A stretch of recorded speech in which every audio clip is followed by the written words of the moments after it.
مضبوط ہو، ہمارے اندر ایک پختہ یقین آئے کہ اللہ کا ہر وعدہ سچا ہے۔ ان کے معاملے میں ہم دیکھ سکتے ہیں کہ جب انہوں نے دنیا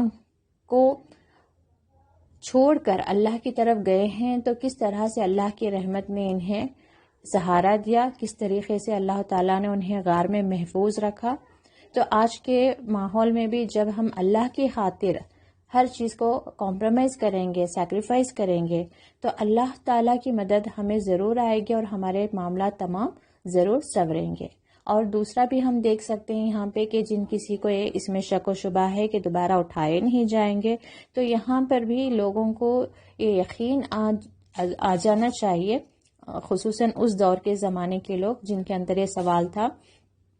کہ کیا واقعی ہمیں دوبارہ اللہ تعالیٰ اٹھائے گا، تو ان کے لیے سبق لینے والی بات یہ تھی کہ ہاں بے شک اللہ تعالیٰ دوبارہ اٹھائے گا۔ تو اس لیے ایک مومن کو کیا چاہیے کہ وہ اپنی آخرت کے لیے تیاری کریں۔ لیکن ہم یہاں پر بھی دیکھ سکتے ہیں کہ ان لوگوں کا سارا فوکس کہاں پر رہ گیا کہ یہ لوگوں کی اس جگہ پر ہم کیا بنائیں، عمارت بنائیں یا مسجد بنائیں۔ تو آج کے ماحول میں بھی، آج کے اس دور میں بھی جب بھی اللہ تعالیٰ کی نشانیاں ہم دیکھیں تو ہمیں وہ نشانیاں سے سیکھنے کی چیز کیا ہے کہ ہم اللہ کے زیادہ قریب جائیں، اللہ کو رضا کرنے والے اعمال کی طرف جائیں اور اللہ کو ناراض کرنے والے اعمال سے توبہ کریں، اور جہاں کہیں ہم اللہ کی نافرمانیوں میں مبتلا ہیں وہاں سے ہم نکلنے کی کوشش کریں۔ اور یہاں پر میں اپنی بہنوں کو بتانا چاہوں گی کہ رسول اللہ صلی اللہ علیہ وسلم نے فرمایا ہے کہ اللہ تعالیٰ یہود و نصارہ پر لعنت فرمائے جنہوں نے اپنے پیغمبروں اور صالحین کی قبروں کو مسجدیں بنا لیا۔ حضرت عمر کی خلافت میں عراق میں حضرت دانیال علیہ السلام کی قبر دریافت ہوئی تو آپ نے حکم دیا کہ اسے چھپا کر عام قبروں جیسا کر دیا جائے تاکہ لوگوں کے علم میں نہ آئے کہ فلاں قبر فلاں پیغمبر کی ہے۔ یہ ہمیں تفسیر ابن کثیر سے ملتا ہے۔ اور تو یہاں سے بھی ہمیں کیا معلوم ہوتا ہے کہ جہاں کہیں قبروں کو مسجدیں بنا لیا گیا ہے یہ صحیح طریقہ نہیں ہے، اور یہاں تک کہ فرمایا گیا ہے کہ جہاں مسجدیں یا کسی قبر پر اگر مسجد تعمیر کی گئی ہو تو وہاں پہ نماز پڑھنا بھی جو ہے منع ہے۔ تو ہم دیکھیں کہ ہم کہیں ایسی جگہوں پہ تو نہیں جا رہے ہیں، اور جبکہ یہاں پہ ایک اور بات ہمیں کیا معلوم ہوتی ہے کہ پیغمبروں کی، یہاں تک کہ پیغمبروں کی بھی جو ہے خبروں کو اکثر لوگوں کی غلط فہمی ہے کہ مدینہ منورہ میں جو ہے رسول اللہ صلی اللہ علیہ وسلم کی خبر مسجد نبوی میں ہے، بلکہ اصل کیا ہے کہ رسول اللہ صلی اللہ علیہ وسلم کا روضہ مبارک پہلے سے وہاں پہ موجود تھا، اور مسجد نبوی کو جیسے جیسے ایکسٹینڈ کیا گیا تو روزہ جو ہے خبر جو ہے اندر آ گئی، ٹھیک ہے۔ تو اس وجہ سے بھی لوگ جو ہیں یہاں پہ ولیوں کے، اولیاء کی درگاہوں پہ یا ان کے مزاروں پہ جو ہے زیارت کے لیے جاتے ہیں، کیونکہ ان کا خیال ہے کہ مدینے میں یا مسجد نبوی میں رسول اللہ صلی اللہ علیہ وسلم کی خبر کی زیارت کے لیے وہاں پہ جاتے ہیں تو یہاں پہ بھی وہ جائز ہے۔ تو اس کے بارے میں آپ اور زیادہ علم حاصل کریں، یہ اسلام میں منع کیا گیا ہے۔ قبروں کی زیارت کے لیے جا سکتے ہیں لیکن اپنے لیے عبرت حاصل کرنے کے لیے کہ دنیا بہت ہی چھوٹی ہے، فانی ہے، اصل دنیا ہماری آخرت کے بعد آخرت میں ہے، تو اس کی ہمیں تیاری کرنا چاہیے۔ اگلی آیت ہے سَيَقُولُونَ ثَلَاثَةٌ رَابِعُهُمْ، کچھ لوگ تو کہیں گے کہ اصحاب کہف 3 تھے اور چوتھا ان کا کتا تھا، کچھ کہیں گے کہ 5 تھے اور چھٹا ان کا کتا تھا۔ وَيَقُولُونَ خَمْسَةٌ سَادِسُهُمْ كَلْبُهُمْ رَجْمًا بِالْغَيْبِ، رجمًا بالغیب یعنی کہ غیب کی باتوں پہ جو ہے اٹکل لگانا، جو ان کے علم میں نہیں ہے۔ یہ وہ لوگ ہیں جن کے پاس آسمانی کتاب تھی لیکن انہیں اس کے بارے میں کوئی علم نہیں تھا، وہ بس ایسے ہی اٹکلیں لگاتے تھے۔ وَيَقُولُونَ اور وہ کہیں گے کہ سَبْعَةٌ وَثَامِنُهُمْ كَلْبُهُمْ یعنی کہ وہ 7 تھے اور 8واں ان کا کتا تھا۔ قُل رَّبِّ أَعْلَمُ بِعِدَّتِهِم مَّا يَعْلَمُهُمْ إِلَّا قَلِيلٌ، کہہ دیں کہ اللہ خوب جانتا ہے ان کی تعداد کو، وہ نہیں جانتے مگر تھوڑا۔ اور تفسیر میں لکھا گیا ہے کہ یہ تیسرا قول ہی جو ہے زیادہ حقیقت کے قریب ہے کہ اصل میں وہ 7 لوگ تھے اور 8واں ان کا کتا تھا۔ آپ کہہ دیں قل ربی عالم و بعدتی ما یعلمہم الا قلیل فلا تماری فیہم الا مران ظاہروں، یعنی کہ رسول اللہ صلی اللہ علیہ وسلم کو اللہ تعالیٰ تاکید کر رہا ہے کہ بس آپ ان کے بارے میں سرسری گفتگو ہی کریں، یعنی کہ جب یہ لوگ آ کر ان سے سوال کریں گے رسول اللہ صلی اللہ علیہ وسلم سے، تو آپ ان کے معاملے میں جو ہیں بہت ڈیٹیل سے بات نہ کریں بلکہ سرسری ہی گفتگو کریں۔ وَلَا تَسْتَفْتِ فِيهِمْ مِنْهُمْ أَحَدًا، اور ان میں سے کسی سے ان کے بارے میں پوچھ گچھ نہ کریں۔ اصل میں کیا ہے سورہ کہف کا جو شان نزول یہ ہے کہ جو مکے کے کفار تھے انہوں نے مدینے سے جو اہل کتاب تھے، کتاب کا علم رکھتے تھے، ان سے یہ بھیجا کہ آپ ہمیں کچھ ایسے سوال بتائیں جن کو ہم جا کر رسول اللہ صلی اللہ علیہ وسلم سے پوچھیں تاکہ ہمیں معلوم ہو جائے کہ واقعی اللہ کے رسول ہیں یا نہیں۔ تو انہوں نے ایڈوائز کیا یا سجیشن دیا کہ یہ 3 سوال ان سے کریں کہ اصحاب کہف کون تھے، اور دوسرا روح کیا ہے، اور تیسرا ذوالقرنین کے بارے میں سوال کریں۔ تو یہ 3 سوال لے کر کفار مکہ جو ہے ان کے پاس آئے تھے رسول اللہ صلی اللہ علیہ وسلم کے پاس۔ تو اس کے جواب میں جو ہے اللہ تعالیٰ نے یہ وحی نازل کی تھی، یعنی سورہ کہف جو ہے نازل ہوا تھا۔ تو اللہ تعالیٰ بتا رہا ہے کہ جب یہ لوگ آپ سے ان کے بارے میں سوال کر رہے ہوں تو آپ ان سے نہ سوال کریں اس کے بارے میں کچھ بھی، کیونکہ آپ کے پاس زیادہ صحیح علم ہے۔ اور وَلَا تَقُولَنَّ لِلشَّيْءٍ إِنِّي فَاعِلٌ ذَلِكَ غَدًا، اور ہرگز کسی کام پر یوں نہ کہنا میں اسے کل کروں گا، کیونکہ جب انہوں نے اگر سوال پوچھا تھا تو رسول اللہ صلی اللہ علیہ وسلم نے جواب میں کہہ دیا تھا کہ میں کل اس کا جواب دوں گا۔ تو کیونکہ رسول اللہ صلی اللہ علیہ وسلم نے انشاءاللہ نہیں کہا تھا تو یہ وحی جو ہے کچھ دنوں تک آئی ہی نہیں تھی، کچھ دنوں تک وحی نازل نہیں ہوئی تھی۔ تو اللہ تعالیٰ اس کا بھی حکم دے رہا ہے کہ تم ہرگز یوں نہ کہنا کہ میں اسے کل کروں گا، الا ان یشاء اللہ، مگر ساتھ ہی انشاءاللہ کے لینا، یعنی کہ یہ ضرور کہنا کہ اللہ چاہے تو، یعنی کہ انشاءاللہ کہا کرو۔ وَاذْكُرْ رَبَّكَ إِذَا نَسِيتَ، اور جب بھی بھولے اپنے رب کی یاد کر لیا کرو، اور جب بھی تم بھول جاؤ یعنی کہ اللہ کو بھول جاؤ پھر یاد آنے پر جو ہے تم اللہ کا ذکر کر لیا کرو۔ عَسَىٰ أَن يَهْدِيَنِي رَبِّي لِأَقْرَبَ مِنْ هَٰذَا رَشَدًا، اور کہتے رہنا کہ مجھے پوری امید ہے کہ میرا رب مجھے اس سے بھی زیادہ ہدایت کے قریب کی بات کی رہبری کرے۔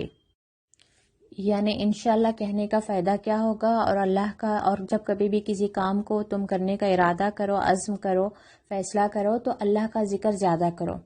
ہم 1-2 روایتوں میں بھی دیکھ سکتے ہیں اسی قرآن میں کہ جب زکریا علیہ السلام بھی اپنے لیے اولاد کی دعا مانگتے ہیں تو اللہ تعالیٰ یہی انہیں بھی حکم دیتا ہے کہ تو آپ زیادہ سے زیادہ صبح شام جو ہے اللہ کی تسبیح کریں۔ اور رسول اللہ صلی اللہ علیہ وسلم کو بھی جب کفار ستا رہے تھے تب بھی رسول اللہ صلی اللہ علیہ وسلم کو بھی اللہ تعالیٰ نے یہی حکم دیا کہ صبرن جمیلا، صبر کریں اور صبح شام اللہ کی تسبیح کریں۔ یعنی کہ جب کبھی ہماری زندگیوں میں کوئی آزمائش آئی یا ہمیں کوئی امپورٹنٹ کام کرنا ہے تو ہمیں اللہ کا ذکر زیادہ کرنا چاہیے، اس میں اللہ کی تسبیح و تحمید اور استغفار جو ہے زیادہ کرنا چاہیے۔ اس سے کیا فائدہ ہوگا، جیسے رسول اللہ صلی اللہ علیہ وسلم یا یہاں پہ آیت نازل ہو رہی ہے کہ اللہ تعالیٰ اس سے بھی زیادہ، یعنی کہ جس کام کے کرنے کی ہم امید رکھ رہے ہیں اس کام سے بھی بہتر کام کی جو ہے اللہ تعالیٰ ہمیں توفیق دے، اس کام کو جس طریقے سے ہم کرنا چاہ رہے ہیں اس سے بھی بہتر طریقے سے ہم سے وہ کروا لیں۔ دونوں ہی پاسبلٹیز ہیں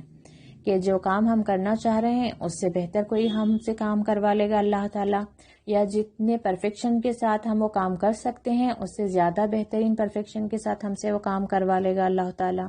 تو اس لیے ہم جب بھی کسی کام کو کرنے کا ارادہ کریں تو انشاءاللہ بھی کہا کریں اور اللہ کا ذکر بھی زیادہ کریں۔ وَلَبِثُوا فِي كَهْفِهِمْ 300 سِنِينَ وَازْدَادُوا 9، اور وہ لوگ غار میں 300 سنین یعنی کہ 300 سال تک رہے، وَازْدَادُوا تِسْعًا اور زیادہ اور 9 سال اور زیادہ گزرے. یہ کہا جاتا ہے کہ کیوں اس میں 300 سال پھر 9 سال کی بات کیوں کہی گئی ہے، کیونکہ شمسی حساب سے 300 سال ہوتے ہیں اور قمری حساب سے 309 سال ہوتے ہیں. جیسے ہم بھی دیکھتے ہیں کہ انگلش کیلنڈر میں جو ہے حالانکہ ایک رمضان سے اگلا رمضان بھی ایک ہی سال کا مدت گزرتا ہے، لیکن اس میں ہمیشہ کیا رہتے ہیں 25 ڈیز یا 15 ڈیز کا تھوڑا فرق ہو جاتا ہے. ٹھیک ہے، تو یہ دونوں شمسی اور قمری کیلنڈر دو الگ کیلنڈر کے حساب سے اس کو بیان کیا گیا ہے. شمسی حساب سے 300 سال اور قمری حساب سے 309 سال بنتے ہیں. قل اللہ عالم بما لبثوا اور آپ کہہ دیں کہ اللہ ہی کو ان کے ٹھہرے رہنے کی مدت کا زیادہ علم ہے. لہ غیب السماوات والارض اور اسی کے لیے ہے آسمان اور زمین کا غیب، یعنی کہ آسمان اور زمین کا غیب کا علم صرف رب العالمین کو ہے. ابصر بہ وہ کیا ہی اچھا دیکھنے، واسمع اور کیا ہی خوب سننے والا ہے. ما لہم من دونہ سوائے اللہ کے ان کا کوئی مددگار نہیں. ما لہم من دونہ من ولی کہتے ہیں دوست یا مددگار کو. ولا یشرک فی حکمہ احدا اور اللہ تعالیٰ اپنے حکم میں کسی کو شریک نہیں کرتا. یہ اللہ تعالیٰ کی صفت ہے کہ سارا علم اللہ ہی کو ہے اور اللہ تعالیٰ اپنے فیصلوں میں کسی کو شریک نہیں کرتا، یعنی کہ کسی سے مشورہ کر کے یا کسی سے سجیشن لے کے یا کسی کا رائے مشورہ جسے ہم کہتے ہیں کہ اس طریقے سے کر کے جو ہے اللہ تعالیٰ فیصلے نہیں کرتا، وہ اپنے فیصلے کا خود مالک ہے. وَاتْلُ مَا أُوحِيَ إِلَيْكَ مِنْ کتاب ربک وَاتْلُ تلاوت سے پڑھو جو کچھ وحی کی گئی ہے تمہاری طرف یعنی کہ رسول اللہ صلی اللہ علیہ وسلم کی طرف، من کتاب ربی کا تمہارے رب کی کتاب سے. ویسے تو یہ حکم عام ہے یعنی کہ جس چیز کی بھی وحی آپ کی طرف کی جائے اس کی تلاوت فرمائیں، یعنی کہ اس آیت میں خصوصاً رسول اللہ صلی اللہ علیہ وسلم سے کہا جا رہا ہے، لیکن یہ ساری امت کے لیے بھی یہی حکم ہے کہ جو کچھ اللہ کی کتاب میں ہے بس اتنا ہی تم پڑھ کر سناؤ. لا مبدل لکلماتہ اور اللہ کے کلمات کو، اللہ کے احکام کو اور اللہ کی باتوں کو جو ہے تم مت تبدیل کرو. مبدل یعنی کہ بدلنا نہیں، اس کو بدلو. یعنی کہ یہاں پر خصوصاً جیسے کہ اصحاب کہف کا واقعہ بیان ہوا ہے، تو اس کے بعد میں ہو سکتا ہے کہ جو کتاب کا علم رکھتے ہیں یا ہم اپنے آس پاس بھی اکثر دیکھتے ہیں کہ ایک واقعہ ہوتا ہے اور اس کے بارے میں ہر لوگ اپنی اپنے طرف سے کچھ باتیں بتاتے ہیں، جس میں کامن 50% ہوتا ہے لیکن ڈفرینسز جو ہیں اور 50% ہوتے ہیں. یعنی کہ کچھ اور لوگ اسے کسی اور طریقے سے پریزنٹ کر رہے ہوں گے، کوئی اور کسی اور طریقے سے پریزنٹ کر رہا ہوگا. تو ایسے ہی اصحاب کہف کے معاملے میں کوئی دوسرا شخص کچھ بھی بیان کرے اپنے طرف سے کہ نہیں، وہ لوگ ہو سکتا ہے کہ بحث پر اتر آئے کہ آپ کیسے کہہ رہے ہیں کہ وہ صرف 7 لوگ تھے، وہ 7 نہیں تھے، 5 تھے یا 11 تھے. ہو سکتا ہے کہ وہ کہیں کہ ان کے ساتھ کتا تھا یا کچھ اور کہیں کہ کتا نہیں تھا، یا کوئی بھی بات ہو سکتی ہے آپ کے ساتھ وہ بحث پر اتر آئیں. تو آپ بس اتنا ہی انہیں پڑھ کر سنا دیں جتنا اللہ تعالیٰ نے ان کے بارے میں آپ کو بتایا ہے. اور کیونکہ یہ اکثر ایسا ہوتا ہے ہمارے ساتھ بھی عام معاملات میں کہ ہم پر جیسے ہی تھوڑا پریشر بلڈ ہوتا ہے تو ہم بھی کیا کرتے ہیں، اس معاملے کو جو جتنا پریشر بلڈ کرتا ہے اس کی بات جیسی بات کرنا ہم شروع کر دیتے ہیں. ہاں شاید ہو سکتا ہے کہ وہ بہن صحیح کہہ رہی ہیں. مثال کے طور پر ایک دوست کے بارے میں مجھے معلوم ہے، میں بہتر جانتی ہوں کہ اس نے وہ کام نہیں کیا مثال کے طور پر، لیکن کوئی اور بہن آ کر مجھے اسٹریس کر کے بار بار بتا رہی ہیں کہ نہیں وہی کر سکتی ہیں، انہوں نے ہی کہا، ضرور انہوں نے ہی وہ چیز توڑی ہوگی. تو تھوڑی دیر کے بعد میں میرا بھی ذہن میں ایک چینج کیا جائے گا کہ میں بھی شاید پہ اتر آؤں گی کہ ہاں شاید توڑا انہوں نے ہی توڑا ہوگا. تو ایسا نہیں کرنا چاہیے قرآن کے معاملے میں، اللہ کے احکام کے معاملے میں، کہ جتنا اللہ تعالیٰ نے بتا دیا ہے اتنا ہی تم بھی جو ہے پڑھ کر سناؤ اور کچھ بھی اس میں تبدیلی مت کرو. اور وَلَن تَجِدَ مِن دُونِهِ مُلْتَحَدًا اور ہرگز تم نہیں پاؤ گے اس کے سوا کوئی پناہ دینے والا. یعنی اگر ان کلمات کو تبدیل کرنے کی اگر کوشش کرو گے تو اللہ سے آپ کو بچانے والا کوئی نہیں ہے۔ حالانکہ اس آیت میں بھی رسول اللہ صلی اللہ علیہ وسلم کو ہی خصوصاً خطاب کیا گیا ہے، لیکن یہی خطاب جو ہے امت کے لیے بھی ہے، یعنی کہ ہم پر بھی یہی حکم صادر ہوتا ہے کہ جو کچھ اللہ تعالیٰ نے بتایا ہے، چاہے وہ قرآن میں ہو یا حدیث میں ہو، جیسے الفاظ ہیں، جتنے الفاظ ہیں اتنے ہی ہمیں دوسروں تک پہنچانا چاہیے۔ کوئی ہمارے ساتھ اگرچہ آرگیومنٹ کرنے لگے، بحث کرنے لگے کسی معاملے میں، تو ہمیں جو ہے ان الفاظ کو بدلنے کی کوشش نہیں کرنی چاہیے۔ اگر ایسا کریں گے تو اللہ سے ہمیں بچانے والا کوئی نہیں ہوگا۔ تو ہمیں اس بات کا بہت زیادہ خیال رکھنا ہے کہ ہم جو کچھ بھی خصوصاً حدیثوں کے معاملے میں یا کوئی علماء ہمیں واٹس ایپ پہ بیان کر رہے ہیں، کیونکہ انہوں نے داڑھی رکھی ہوئی ہے، ٹوپی پہنے ہوئے ہیں، تو انہوں نے کوئی واقعہ بیان کر دیا، کوئی وظیفہ انہوں نے بتا دیا کہ یہ اتنے بار پڑھنے سے یہ ہوگا، اتنے بار پڑھنے سے وہ ہوگا، اور ہم اس کو فارورڈ کر رہے ہیں بلا تحقیق کے، تو یہ بالکل ویسے ہی بات ہے کہ ہم اپنے طرف سے بولے جا رہے ہیں، لیکن کس کا نام لے کر؟ اللہ اور رسول کا نام لے کر۔ یہ گویا کہ ہم اللہ اور رسول پر جھوٹ باندھ رہے ہیں۔ تو تحقیق کر لیں کہ یہ جو مولانا بتا رہے ہیں یا یہ جو حدیث ہمارے پاس آئی ہے یہ صحیح حدیث ہے، کیا یہ واقعی قرآن میں اس کی کوئی دلیل ملتی ہے، تب جا کر آپ جو ہے اس کو فارورڈ کریں، ادروائز اس کو آپ فارورڈ نہ کریں۔ اور اب ہم اگرچہ قرآن کا علم حاصل کر رہے ہیں تو اس معاملے میں بھی بہت کیئرفل رہیں کہ دوسروں کو جب بتا رہے ہوں تو اتنا ہی بتائیں جتنا اس آیت کا مفہوم ہے، اپنے سے اس میں ایڈ کرنا جو ہے بالکل ہی جائز نہیں ہے۔ تو اللہ تعالی ہم پر رحم کرے کہ ہم صرف سچ ہی بولیں اپنے عام معاملات میں بھی، اور قرآن و حدیث کے معاملے میں تو اللہ تعالی ہمارے عقل اور فہم کو بڑھائیں، ہمیں عقل اور فہم دے کہ ہم اس کو صحیح طریقے سے سیکھیں اور دوسروں تک صحیح طریقے سے اس کو پہنچائیں، اور اس پر جو ہے ہم عمل کرنے کی بھی اللہ تعالی ہمیں حکمت عطا فرمائے۔ اللہم اجعلنا من اہل القرآن الذین اہلک خاصتک یا ذو الجلال والاکرام، آمین۔ سبحانک اللہم و بحمدک، اشہد ان لا الہ الا انت، استغفرک و اتوب الیک۔ السلام علیکم ورحمۃ اللہ وبرکاتہ۔